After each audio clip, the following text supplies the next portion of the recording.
Hello दोस्तों, good morning. और आज है 2 जून। 2 जून से जितने भी महत्वपूर्ण करेंट अफेयर के क्वेश्चंस बनते हैं वो मैं आप सभी के लिए लेकर आया हूं दोस्तों। चलिए बढ़ते हैं पहले क्वेश्चन की तरफ।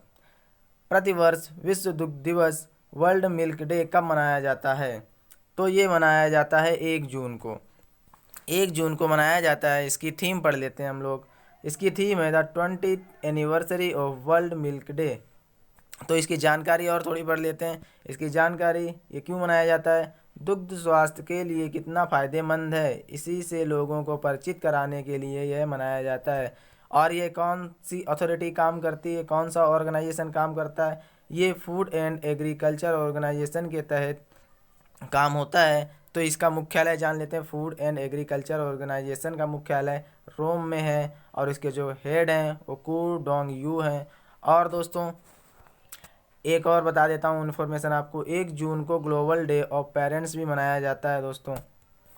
चलिए दोस्तों, अब अगर जून के दिवस के बारे में हम बात कर ही रहे हैं तो जून के सारे महत्वपूर्ण दिवस हम एक साथ पढ़ लेते हैं दोस्तों। जैसा कि मैंने कहा है आप सभी के लिए डिटेल्ड वीडियो लाऊंगा, तो ये डिटेल्ड वीडियो ही है आप सभी के लिए। चलिए दोस्तों पढ़ते हैं। 1 जून को मनाया जाता है विश्व दुग्ध दिवस। 1 जून को ही मनाया जाता है अंतर्राष्ट्रीय बाल रक्षा दिवस। 1 जून को ही मनाया जाता है माता पिता दिवस। 5 जून को मनाया जाता है विश्व पर्यावरण दिवस। 14 जून को मनाया जाता है विश्व रक्तदान दिवस। 20 जून को मनाया जाता है विश्व शरणार्थी दिवस। 21 जून को मनाया जाता है अंतर्राष्ट्रीय योग दिवस। 23 जून को मनाया जाता है अंतर्राष्ट्रीय ओलंपिक दिवस। 29 जून को मनाया जाता है अंतर्राष्ट्रीय सांख्यिकी दिवस। तो दोस्तों दिवस आप लोग याद कर लीजिए वीडियो पॉज करके। चलिए दोस्तों नेक्स्ट क्वेश्चन। किस देश की सरकार ने हाल ही में विजन इंडिया 2035 लॉन्च किया है? तो दोस्तों ये किया है ऑस्ट्रेलिया ने। ऑस्ट्रेलिया देश ने विजन इंडिया 2035 लॉन्च किया है। तो दोस्तों ऑस्ट्रेलिया ने किया है, तो ऑस्ट्रेलिया के बारे में जान लेते हैं थोड़ा।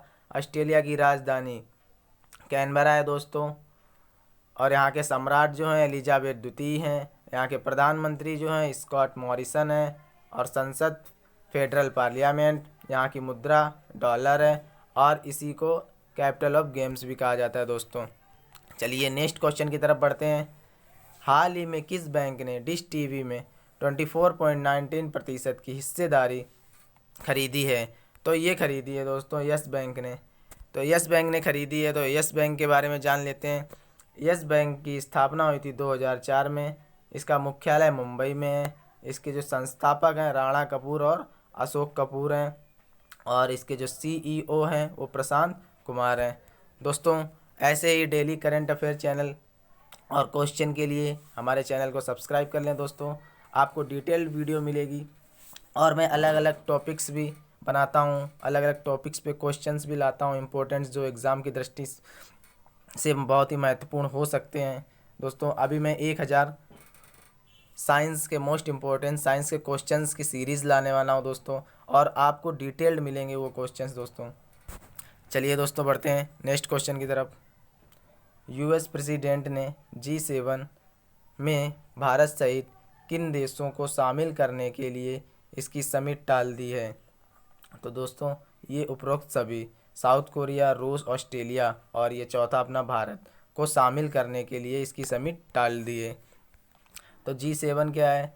ये एक पावरफुल देशों का संगठन है और इसकी 46वीं समिट अमेरिका के कैप डेविल में होने वाली थी 10-12 जून को, लेकिन अचानक ट्रंप ने इसको स्थगित करने की घोषणा कर दी, क्योंकि ट्रंप का कहना है कि G7 जो ग्रुप है वह आउटडेटेड हो गया है। इसमें और देशों को शामिल करके इसको बड़ा करना चाहिए, इसको पावरफुल बनाना चाहिए। इसलिए अब यह समिट सितंबर 2020 में होगी।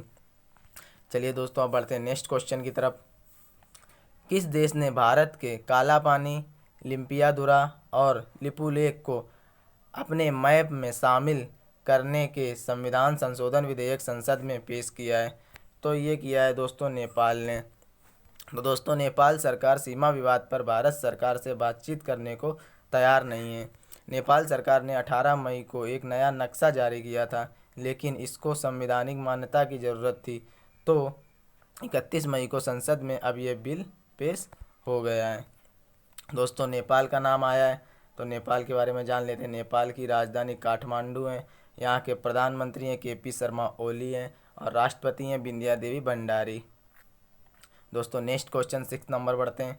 केंद्र सरकार ने भारतीय खाद्य संरक्षण और मानक प्राधिकरण फसाई food safety and standard authority of India का नया CEO किसे बनाया है? तो दोस्तों ये बनाया है अरुण सिंघल को। ये 1987 के यूपी कैडर के IAS ऑफिसर हैं। अब दोस्तों इसमें फसाई का नाम आया है, तो फसाई का फुल फॉर्म तो हम लोग पढ़ ही चुके हैं। फसाई की स्थापना अगस्त 2011 में हुई थी। इसका मुख्यालय जो नई दिल्ली में, और इसके जो CEO जो बने हैं वो हैं अरुण सिंघल। दोस्तों 7 नंबर, हाल ही में कोविड-19 मरीजों के लिए 1 लाख बिस्तर तैयार करने वाला पहला राज्य बन गया है। तो ये बन गया है दोस्तों उत्तर प्रदेश। उत्तर प्रदेश ने 1 लाख बिस्तर तैयार कर दिए हैं कोविड-19 मरीजों के लिए। दोस्तों उत्तर प्रदेश का नाम आया तो उत्तर प्रदेश के बारे में जान लीजिए, फुल डिटेल वीडियो। दोस्तों उत्तर प्रदेश भारत की क्षेत्रफल की दृष्टि से चौथा सबसे बड़ा राज्य है और जनसंख्या के हिसाब से पहला। इसको राज्य का दर्जा 24 जनवरी 1950 को मिला। इसमें कुल जिले 75 हैं। इसकी राजधानी लखनऊ है। मुख्यमंत्री योगी आदित्यनाथ हैं जो कि BJP पार्टी से हैं। राज्यपाल आनंदीबेन पटेल हैं। उच्च न्यायालय उत्तर प्रदेश उच्च न्यायालय, न्यायाधीश यहाँ के गोविंद माथुर हैं। लोकसभा सीटें 80 हैं, राज्यसभा 31 सीटें हैं। और इसके जो पड़ोसी राज्य हैं वो हैं बिहार, छत्तीसगढ़, उत्तरांचल, हिमाचल प्रदेश, राजस्थान, झारखंड, हरियाणा, मध्य प्रदेश और दिल्ली को मिला दिया जाए तो टोटल 9। इस यहाँ का राजकीय पशु है बारहसिंगा है। राजकीय पक्षी सारस है। राजकीय पेड़ अशोक है। राजकीय पुष्प जो उत्तर प्रदेश का है वो पलाश का है। और ये दोस्तों याद कर लीजिए राजकीय चिन्ह जो मछली एवं तीर कमान। दोस्तों उत्तर प्रदेश के बारे में पढ़ ही रहे हैं तो उत्तर प्रदेश के बांध भी पढ़ लेते हैं। यहाँ पे रामगंगा बांध, गोविंद वल्लभ पंत सागर बांध, गोविंद सागर बांध, चंद्रप्रभा बांध, कन्हर बांध, सजनाम बांध, अर्जुन बांध, पथराई बांध, ये सब बांध उत्तर प्रदेश में पाए जाते हैं। दोस्तों यहाँ के नृत्य भी पढ़ लेते हैं। रासलीला, रामलीला, नौटंकी, नकाल, चरकुला, ये सब यहाँ के नृत्य हैं। दोस्तों यहाँ के उद्यान और वन्य जीव पढ़ लेते हैं। दुधवा राष्ट्रीय उद्यान यहीं पे, रानीपुर वन्य जीव अभ्यारण्य यहीं पे, किशनगढ़ वन्य जीव अभ्यारण्य यहीं पे। चलिए दोस्तों नेक्स्ट क्वेश्चन, हाल ही में RBI ने किस बैंक पर 4 करोड़ रुपए का जुर्माना लगाया है? तो ये लगाया है सिटी बैंक पर। दोस्तों RBI ने लगाया है तो RBI के बारे में जान लेते हैं। RBI का फुल फॉर्म है रिजर्व बैंक ऑफ इंडिया। इसकी स्थापना 1 अप्रैल 1935 को हुई थी। इसका जो मुख्यालय है मुंबई में है। इसके जो गवर्नर हैं शक्तिकांत दास हैं जो कि 25वें नंबर के गवर्नर हैं। चलिए नेक्स्ट क्वेश्चन की तरफ बढ़ते हैं। हाल ही में BCCI ने 2020 के राजीव गांधी खेल रत्न पुरस्कार के लिए किस खिलाड़ी को नामांकित किया है? तो ये किया है रोहित शर्मा को।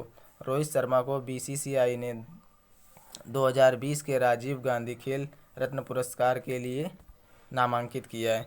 दोस्तों ये 2020 के हैं तो 2019 के विजेता कौन थे? 2019 के विजेता थे बजरंग पुनिया और दीपा मलिक। दोस्तों 2018 के भी हम लोग जान लेते हैं। 2018 को में मिला था विराट कोहली और मीराबाई चानू को। जानकारी दोस्तों पढ़ लेते हैं थोड़ी। भारत में खेल जगत का सर्वोच्च अवार्ड जो है वो राजीव गांधी खेल रत्न पुरस्कार है और जो वर्ल्ड लेवल पे वो लोरिया स्पोर्ट अवार्ड है। दोस्तों अब राजीव गांधी खेल रत्न पुरस्कार की बात हुई है तो इसकी स्थापना कब हुई थी? इसकी स्थापना 1991-92 में हुई थी। इसके जो पहले विजेता थे वो विश्वनाथन आनंद थे जो कि चेस खेलते थे, चेस के खिलाड़ी थे। दोस्तों एक और इम्पोर्टेंट पॉइंट याद कर लीजिए, रोहित शर्मा को हाल ही में ला लीगा का ब्रांड एम्बेसडर बनाया गया है। दोस्तों इतनी जानकारी काफ़ी है, आप लोग ध्यान से वीडियो पॉज करके पढ़ सकते हैं। दोस्तों नेक्स्ट क्वेश्चन की तरफ बढ़ते हैं। हाल ही में किस राज्य सरकार ने दवाओं की होम डिलीवरी देने के लिए धन्वंतरी योजना की शुरुआत की है? तो ये की है असम सरकार ने। असम सरकार ने दवाओं की होम डिलीवरी देने के लिए धन्वंतरी योजना की शुरुआत की है। तो असम के बारे में जान लेते हैं। असम की राजधानी दिसपुर है। असम के मुख्यमंत्री जो सर्बानंद सोनोवाल हैं और राज्यपाल यहाँ के जगदीश मुखी हैं। दोस्तों महत्वपूर्ण जानकारी पढ़ लेते हैं थोड़ी इसकी। असम के गुवाहाटी में हाल ही में 65वें फिल्म फेयर अवार्ड का आयोजन किया गया था। और दोस्तों एक और पॉइंट है, खेलो इंडिया यूथ गेम का तीसरा संस्करण भी यहीं आयोजित किया गया था। दोस्तों एक टेलीग्राम चैनल भी मैंने बनाया है, उसको आप ज्वाइन कर लीजिए फॉर पीडीएफ और इम्पोर्टेंट नोट्स के लिए। चैनल है इसी नाम से, मेरे इसी नाम जिस नाम से चैनल है, क्रैक एग्ज़ाम बाय आशीष, इसी नाम से टेलीग्राम चैनल आप लोग ज्वाइन कर सकते हैं। आप लोगों को फुल डिटेल पीडीएफ भी वहीं पे आपको प्रोवाइड हो जाएगी। तो दोस्तों अगर वीडियो अच्छा लगा हो, चैनल को लाइक कर लें, सब्सक्राइब कर लें। जय हिंद, जय भारत दोस्तों।